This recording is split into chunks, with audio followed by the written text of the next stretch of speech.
6 মাস হয়েছে, বাচ্চার কান্নাকাটি করে, হিন্দি নাচ একটা দিয়া ওরে মোবাইল ধরাই দিছে। ও হা হা করে তাকায় দেখে, বোঝা যায় যাইসা বাপ তো আইসা বেটা, ঠিক না? আছে নাকি নাই বলেন?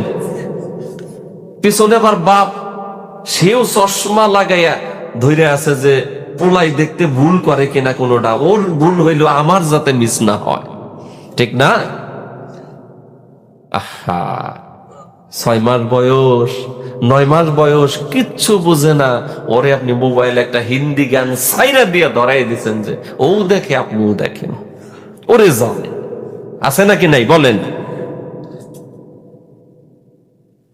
অথচ এগুলা কিচ্ছু বুঝে না। এই যে গুনার ট্রেনিং আপনি দিচ্ছেন ওকে, ওর তো গুনাহ হচ্ছে না, গুনাহ হচ্ছে আপনার। মোবাইল দেওয়াই যাবে না, ওয়াজও দিয়েন না, এটা হলো ভাইরাস। এটা কি ভাইরাস? এই মোবাইলের রেডিয়েশন আছে, এটা বাচ্চার মারাত্মক ক্ষতি করে, আমাদের ক্ষতি করে, পকেটে রাখলেও ক্ষতি করে।